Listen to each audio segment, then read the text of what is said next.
Hello friends, welcome to all of you in my YouTube channel Adinath classes. आज हम discuss करेंगे अधिगम के बारे में। अधिगम क्या है, जिसको हम लर्निंग कहते हैं। अधिगम का मीनिंग होता है सीखना। सीखना का मतलब हम किसी भी चीज़ को ज्ञान करते हैं, सीखते हैं, समझते हैं, अपनी बुद्धि में लाते हैं, ये सीखना कहलाता है। मनुष्य सीखने का जो क्रम है मनुष्य का, वो जन्म से लेकर के मृत्यु तक चलता रहता है। मानव जो कुछ भी अपने अनुभव के आधार पर सीखता है या जानता है, उसको व्यवहार में लाता है, और जो उसने व्यवहार में अपने लाया है, उसके व्यवहार में जो परिवर्तन हुआ है, यही उसका सीखना कहलाता है। किसी चीज़ को देख कर के वो सीखता है। वास्तव में जो सीखने की प्रक्रिया है वो व्यक्ति की शक्ति और रुचि के कारण विकसित होती है। जैसे उसकी शक्ति है और जितनी रुचि होती है, उसकी रुचि के माध्यम से उसके सीखने की प्रक्रिया विकसित होती है। बच्चों में स्वयं अनुभूति द्वारा भी सीखने की प्रक्रिया होती है। बच्चे अनुभव के माध्यम से भी सीखते हैं। अनुभव से कैसे सीखते हैं बच्चे? हम देखते हैं एक बच्चे को हम अग्नि के पास उसका हाथ ले जाएं, तो बच्चा देखेगा अग्नि के पास हाथ ले गए तो अग्नि से हाथ को गर्म महसूस हुआ और हाथ अब जलने वाला है, तो बच्चा हाथ को पीछे की तरफ खींचेगा। क्यों? क्योंकि उसको गर्म महसूस हो रहा है, वहाँ पर उसको अच्छा नहीं लग रहा है। जब उसने देखा कि अग्नि में हाथ गर्म हो रहा है इसलिए पीछे खींचा। अब उसको अनुभव हुआ कि अग्नि में हाथ जलेगा। अब दोबारा से आप कहते हैं कि अग्नि के पास हाथ ले जाइए, तो बच्चा वहाँ पर नहीं ले जाएगा। क्यों?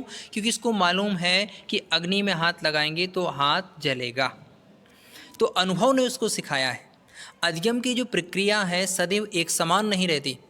इसमें प्रेरणा द्वारा वृद्धि एवं प्रभावित करने वाले कारकों से इसकी गति धीमी पड़ जाती है।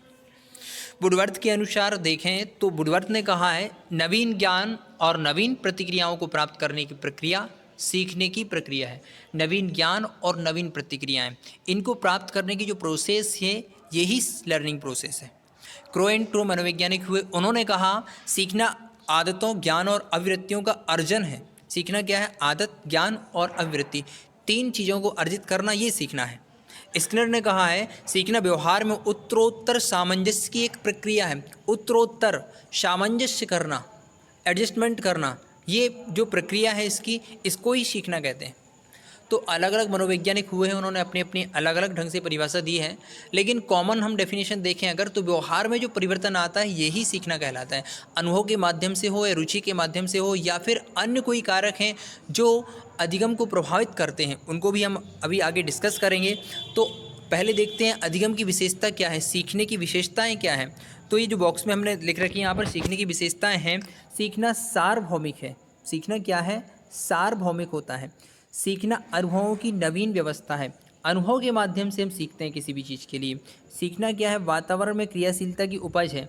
वातावरण जैसा होगा हम उसके अनुरूप सीख पाएंगे। अगर वातावरण अनुकूल नहीं होगा तो सीखने में वो सहायक नहीं बनेगा।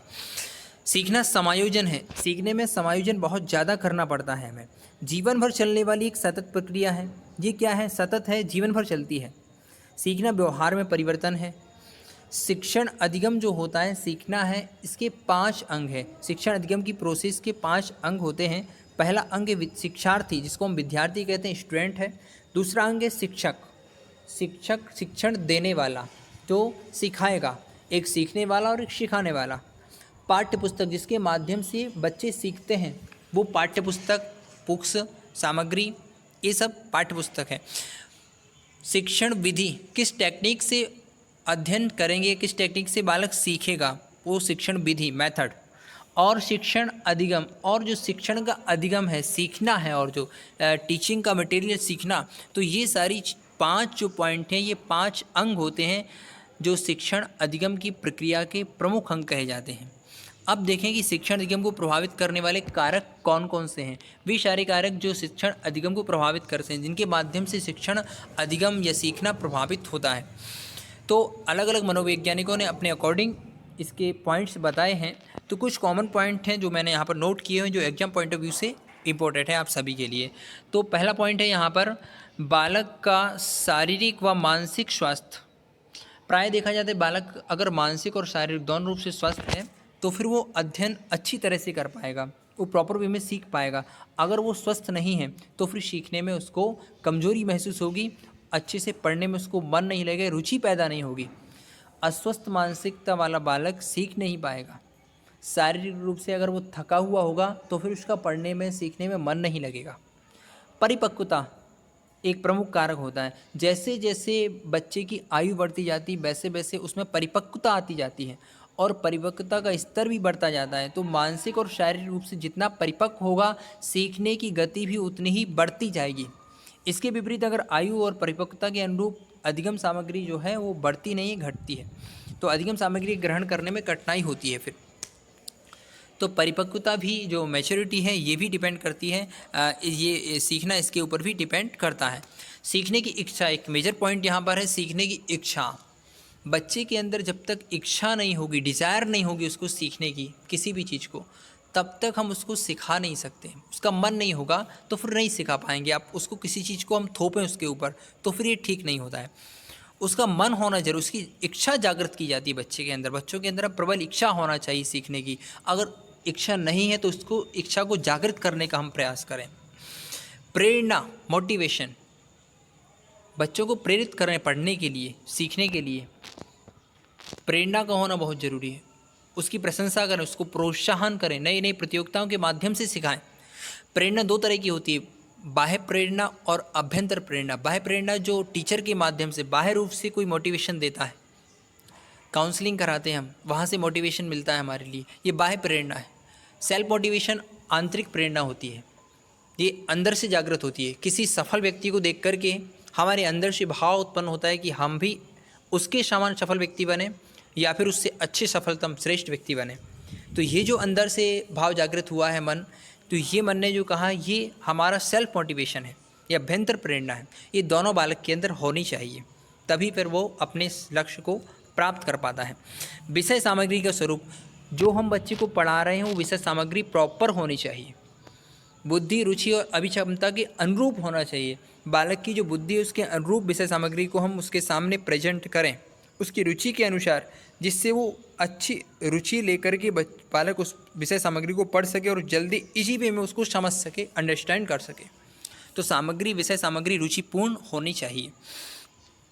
अगर रुचिपूर्ण नहीं होगी तो बच्चे सीखेंगे नहीं, उनको कठिन और नीरस लगेगा विषय। वातावरण, भौतिक और सामाजिक वातावरण दोनों ही शिक्षण अधिगम को प्रभावित करते हैं। शुद्ध वायु है, उचित प्रकाश है, शांत वातावरण है, मौसम की अनुकूलता होना चाहिए। ये सब चीज़ें अगर होती हैं तो बच्चे जल्दी सीखते हैं। अगर मौसम अनुकूल नहीं होता है, उचित प्रकाश नहीं होता है, शुद्ध वायु नहीं होती है, तब फिर बालक को सीखने में कठिनाई महसूस होती है और अधिगम प्रक्रिया में बाधक बनती है फिर। तो परिवार, समाज, समुदाय, विद्यालय, इस सभी स्थानों पर छात्रों को सामाजिक और शैक्षिक वातावरण मिलता है। परिवार में वो वातावरण घर में नहीं मिलता, परिवार में जो वातावरण मिलता है तो परिवार की चीज़ों को सीखता है वहाँ पर, और समुदाय में जो वातावरण मिलता है उससे समुदाय की चीज़ों को सीखता है। विद्यालय का जो वातावरण होता है वो विद्यालय में लौकिक शिक्षा और जो शिक्षा दी जाती है उसको टीचिंग टेक्निक के माध्यम से वहाँ का जो वातावरण परिवेश होता है वो अधिगम की प्रक्रिया के अनुरूप होता है, अनुकूल वातावरण वहाँ पर मिलता है, तो वो चीज़ें वहाँ पर वो सीखता है। तो सबसे ज़्यादा वहाँ पर सीखता है, समाज में भी चीज़ों को सीखता है लेकिन समाज में सामाजिक चीज़ों को सीखता है। बुकिश नॉलेज उसको विद्यालय में मिलता है क्योंकि बुकिश नॉलेज के अनुकूल वातावरण विद्यालय में होता है। शारीरिक और मानसिक थकान, शिक्षण अधिगम प्रक्रिया के लिए समय सारणी का होना बहुत महत्वपूर्ण होता है। टाइम टेबल डिसाइड होना चाहिए, समय सारणी, कब पढ़ाना है, कितना पढ़ाना है बच्चे के लिए और किस मेथड से पढ़ाना है बच्चे को, हमें पहले कौन सा विषय पढ़ाना है बच्चे के लिए। पहले बालक को सिखाने की जो समय सारणी है उस समय सारणी में कठिन विषयों को पहले रखा जाना चाहिए और सरल विषय को बाद में स्थान दिया जाता है, जिससे बच्चे का जो माइंड फ्रेश होता है स्टार्टिंग में, तो उसको हम कठिन विषय को पढ़ाएंगे तो इजीली वो अंडरस्टैंड कर पाएगा। उसके बाद में फिर इजी सब्जेक्ट को लेंगे। अगर पहले से इजी सब्जेक्ट को लेते हैं फिर उसकी कैपेसिटी वहाँ पर पढ़ने के बाद थोड़ी कम होती जाती है, तो फिर बाद में अगर हम कठिन सब्जेक्ट को लेते हैं तो पढ़ने में आसानी नहीं होती और वहाँ पर प्रॉब्लम क्रिएट होने लगती है। कालांशों के बीच में जो हम शेड्यूल लिया हुआ है, समय सारणी जो डिसाइड की है, उसके बीच में विश्रांत काल होना चाहिए। मतलब वहाँ पर बच्चे का माइंड थक ना जाए, इसको भी ध्यान में रखा जाना चाहिए। अगर हम लंबे समय तक कंटिन्यूसली बच्चे को पढ़ाते रहते हैं तो फिर उसको एक समय के बाद अंडरस्टैंडिंग उसकी कम हो जाती है और फिर उसको वहाँ पर बोरियत महसूस होने लग जाती है, फिर वहाँ पर वो सीखता नहीं है। तो इसलिए उसके लिए हमें टाइम के बीच बीच में उसके लिए विश्रांत काल भी होना चाहिए, मतलब उसको इंटरवल बीच में हमें देना चाहिए। ब्रेक दे करके उसको बढ़ाना चाहिए। थकान की स्थिति महसूस ना हो जिससे बालक को, अगर थकान की स्थिति महसूस होती है तो फिर अधिगम प्रक्रिया बाधित होती है। तो ये सारे पॉइंट थे जो शिक्षण अधिगम को प्रभावित करते हैं। इसके अतिरिक्त भी कुछ अधिगम को प्रभावित करने वाले और भी कारक हैं, जैसे बुद्धि है, रुचि है, अभिक्षमता है, जीवन का लक्ष्य है, विषय का ज्ञान है, व्यवहार है, व्यक्तित्व होता है, शिक्षण विधि है, बाल केंद्रित शिक्षा है, अनुशासन है, पाठ्य पुस्तक का संगठन और उसका जीवन से संबंध। ये चीज़ें भी बालक के सीखने को प्रभावित, अधिगम पद्धति को प्रभावित करती हैं। तो थैंक यू फ्रेंड्स, टॉपिक यहाँ पर हमारा ऑलमोस्ट कंप्लीट होता है। इसके बाद नेक्स्ट वीडियो को देखें आप। कंटिन्यूसली मैं आपको जो भी शिक्षण अधिगम का टॉपिक है, अधिगम के जो शिक्षण के सिद्धांत हैं, कैसे लर्निंग प्रोसेस होती है, थॉर्नडाइक ने क्या कहा है, उसको नेक्स्ट वीडियो में हम देखेंगे। तब तक के लिए थैंक यू। लाइक और सब्सक्राइब करना ना भूलें और अपने फ्रेंड्स को भी शेयर करें और बेल आइकन को प्रेस कर लें, जिससे आगे आने वाले वीडियो का आपको नोटिफिकेशन मिल सके। ओके।